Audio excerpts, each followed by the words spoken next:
আমার দেখে পেঁয়াজ পোস্ত হয়ে গেল। আলু পেঁয়াজ ভেজে পোস্ত দিয়ে দিয়েছি, একদম খুব সুন্দর পেঁয়াজ পোস্তটা হয়েছে। আর এদিকে মুসুর ডালটা টমেটো ধনেপাতা দিয়ে একটু পেঁয়াজ রসুন দিয়েই করবো।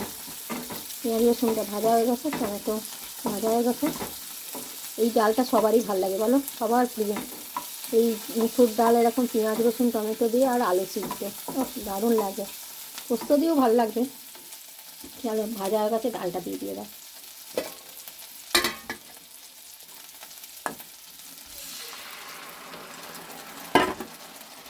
ডালও আমার হয়ে গেছে, এবার ডালে একটু ধনেপাতা দিই। খুব সুন্দর লাগে ধনেপাতা দিয়ে ডালটা খেতে। এই ঠান্ডাতে এই প্রথম করলাম। আসলে আমরা দুজনে থাকলে পরে না অত ডাল টাল লাগে না। এই ছেলেটা এসছে একটু বলে কি, তারপরে আমার ওই বন্ধুটা, ফেসবুকের ছোট্ট বন্ধুটা, আজকে ঠিক করেছি আমরা তিনজনে মিলে সিনেমা দেখতে যাব। দেখি এখনও পর্যন্ত ওইটাই ঠিক আছে, এখন কি হয়। তো একটু ধনেপাতা দিয়ে দিই বেশি করে ডালটায়, এবার নামিয়ে নিই। আমার ডাল পোস্ত শাক ভাজা হয়ে গেছে, খালি মাছটা করব ব্যাস। আর ধনেপাতার চাটনিটা বানাবো। ধনেপাতার চাটনিটা আজকে ধনেপাতা কম থাকবে, ওটাতে টমেটো দিয়ে আর রসুন দিয়ে ভালো করে করব।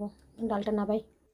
এই যে আমার শাক ভাজা পেঁয়াজ পোস্ত আর পাতলা করে মুসুরির ডাল ধনেপাতা আর টমেটো দিয়ে হয়ে গেছে। এবার একদিকে চাটনিটা আর একদিকে মাছটা করি, ব্যাস।